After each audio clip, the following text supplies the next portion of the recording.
बहुत समय पहले की बात है। एक हिमालय के जंगल में कालू कौवा अपनी पत्नी गोरी कौवी के साथ रहता था। उसकी पत्नी गोरी कौवी बहुत ही लालची थी। वो किसी भी पक्षी के साथ अच्छा व्यवहार नहीं करती थी। उसने अपने खेत में अंडे की खेती कर रखी थी। एक दिन की बात है, वो अपने पति कालू से कहती है, पतिदेव जी, ऐसे आराम करने से काम नहीं चलेगा। अंडे पकने का समय आ चुका है। अब आपको अंडे की खेती की रखवाली करनी चाहिए। अगर हमने अंडे की खेती की रखवाली नहीं की तो सारे अंडे चोरी हो जाएंगे और हमें ठेंगा मिलेगा, ठेंगा। इसलिए जैसा मैं कहती हूँ वैसा आप करिए, वरना हमें भारी भरकम नुकसान झेलना पड़ेगा। हाँ नहीं तो। ये कहकर गौरी और कालू अपने अंडे के खेत में पहुंचते हैं और अपने अंडे की खेती को देखकर बहुत खुश होते हैं। देखो कालू, इस बार अंडे की खेती कितनी अच्छी हुई है। इन अंडों को बाजार में बेचकर हम मालामाल हो जाएंगे। फिर हमें पैसों की कोई कमी नहीं होगी। तभी वहाँ रानो चिड़िया आती है और उन दोनों से कहती है, सुनो गौरी बहन, ये ले पैसे। मैंने आपके खेत से 10 अंडे तोड़े हैं अभी। अच्छा रानो चिड़िया, कितने रुपए दे रही हो 10 अंडों के तुम? गौरी बहन, 10 अंडों के मैंने आपको 50 रुपए दिए हैं। ये तो बहुत कम है चिड़िया। तुम्हें पता नहीं कितनी महंगाई हो गई है। पूरे 100 रुपए चाहिए मुझे 10 अंडों के, समझी तुम? गौरी बहन, यह तो बहुत ज्यादा है। 10 अंडों के मैं आपको इतने पैसे नहीं दे सकती। अच्छा रानो चिड़िया, अगर ये बात है तो मुझे पैसे दो या मेरे अंडे वापस करो अभी के अभी। अब मैं अंडे कहाँ से वापस करूँ आपको गौरी बहन? मेरे बच्चों ने तो अंडे यहीं पर ही खा लिए। ये ले अपने 100 रुपए। आज के बाद से मैं कभी आपके खेत से अंडे नहीं तोड़ूंगी। आपने तो सरेआम लूट मचा रखी है। ऐसा थोड़ी कोई करता है।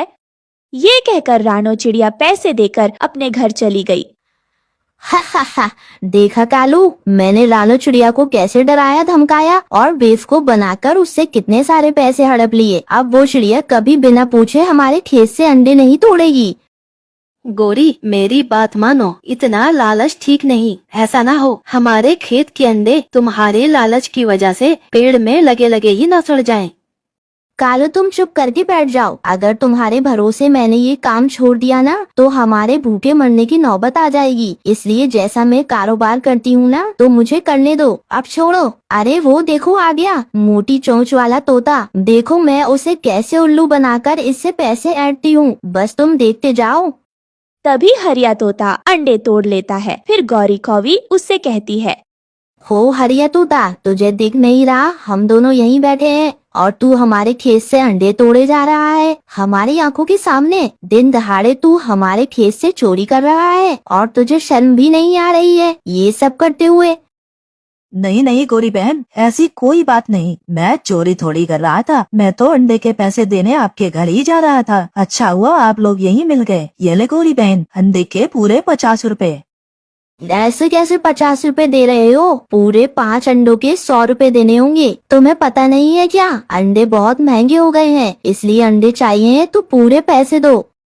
गौरी बहन, मेरे घर में मेहमान आए हुए हैं। मुझे बाजार से और भी सामान लेना है और मेरी पत्नी ने ये अंडे मंगवाए थे, इसलिए मुझे जाने दो। मुझे देर हो रही है। अच्छा, तो तूने इसलिए बड़े बड़े अंडे तोड़े हैं? चल निकाल 50 रुपए और ये अंडे लेकर जा यहाँ से। मुझे नहीं चाहिए तुम्हारे अंडे। रखो अपने अंडे अपने पास। आई बड़ी लूटने वाली लालची कौवी।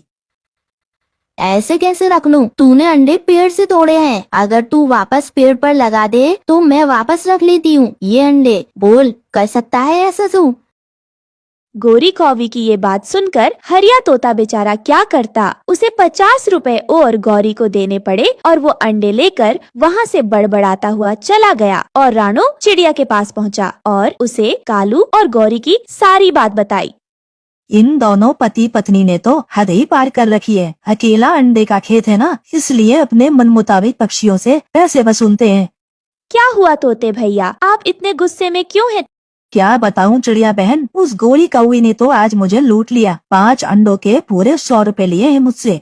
तोते भैया, उन्होंने मुझसे भी अंडे के ज्यादा पैसे लिए हैं। अब हम कर भी क्या सकते हैं? इस जंगल में एक ही अंडे का खेत है, वो भी गौरी और कालू का। चिड़िया बहन, आप मेरी एक बात मानोगी? आपके पास भी तो जमीन है, क्यों ना आप उस पर अंडे की खेती कर लो। हाँ, वैसे मैं जानता हूँ ये सब इतना आसान नहीं है जितना मैं बोल रहा हूँ, पर एक बार कोशिश करने में क्या हर्ज है। हाँ तोते भैया, वैसे आपकी बात तो सही है, ये सब इतना आसान नहीं होता। फिर भी आपका आइडिया बुरा नहीं है, मैं सोचूंगी इस बारे में। फिर रानो चिड़िया ने अपनी खाली पड़ी जमीन की सफाई की और उस पर अंडे की फसल लगा दी। रानो चिड़िया अंडे की खेती की अच्छी देखभाल करने लगी। एक दिन रानो चिड़िया के खेत में अंडे आ गए। ये देख कालू कौवा गौरी कौवी से कहता है, गोरी, तुमने कुछ सुना? उस रानो चिड़िया ने भी अंडे की खेती कर ली है। उसके सस्ते अंडे जंगल के सारे पक्षी खरीद कर खाएंगे। हमारा काम तो ठप पड़ जाएगा। मैंने तुम्हें कितनी बार समझाया था कि लालच मत करो, पर तुम हो कि मेरी एक सुनती ही नहीं।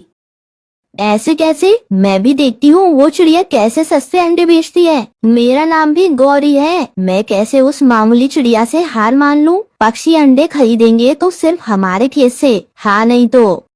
उधर रानो चिड़िया अपने अंडे की खेत की रखवाली के लिए एक चील को रख लेती है। गोरी कौवी और कालू कौवे को इसका बिल्कुल अंदाजा नहीं था। एक रात सुनो कालू, चलो रानो चिड़िया के खेत में चलते हैं और उसके सारे अंडे चुरा लेते हैं। फिर देखना, उसके अंडे ना ही खेत में होंगे और ना ही वो अंडों को बेच पाएगी। गोरी, अभी भी वक्त है, मैं तुम्हें समझा रहा हूँ। इतना भी लालच ठीक नहीं। मेरी बात मानो, चुपचाप सो जाओ। अरे कालू, तुम्हें नहीं जाना तो मत जाओ, मुझे भाषण मत दो। फिर गोरी कौवी अकेली ही रानो चिड़िया के खेत में अंडे चुराने पहुंच जाती है। वही एक पेड़ पर बैठा चील गोरी कौवी को अंडे चुराता देख लेता है और गोरी कौवी की खूब धुलाई करता है। बचाओ, चील से कोई मुझे बचाओ। अरे मुझे माफ कर दो, मुझसे गलती हो गई।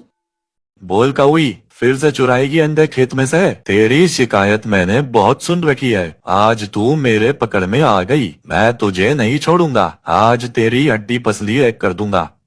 बचाओ कालू, मुझे बचाओ, ये चील मुझे मार डालेगा। उस चील पर गौरी के चिल्लाने का कोई असर नहीं हो रहा था। वो मार मार कर गौरी को अधमरा कर देता है। उसकी आवाज सुनकर कालू कौवा वहाँ आता है।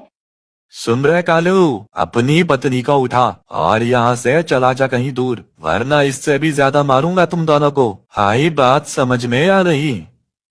कालू, अब मैं नहीं उड़ पाऊंगी। इस चील ने मार मार कर मेरे पंख तोड़ डाले हैं। मुझे इस जंगल में अब नहीं रहना। कालू, मुझे जल्दी यहाँ से ले चलो। फिर कालू और गौरी जंगल छोड़कर चले जाते हैं। रानो चिड़िया अंडे की खेती करके जंगल के पक्षियों को सस्ते अंडे बेचने लगती है और खुशी खुशी अपने बच्चों के साथ रहने लगती है। प्यारे दोस्तों, इस कहानी से हमें यही सीख मिलती है कि हमें कभी लालच नहीं करना चाहिए। दोस्तों, आपको हमारी आज की कहानी कैसी लगी? हमारी कहानी को लाइक करें, कमेंट करके अपनी राय हमें दें। आपके कमेंट और लाइक हमारे हौसले को बढ़ाते हैं। अगर आप हमारे चैनल पर नए आए हैं तो हमारे चैनल को सब्सक्राइब करना ना भूले। आपका धन्यवाद।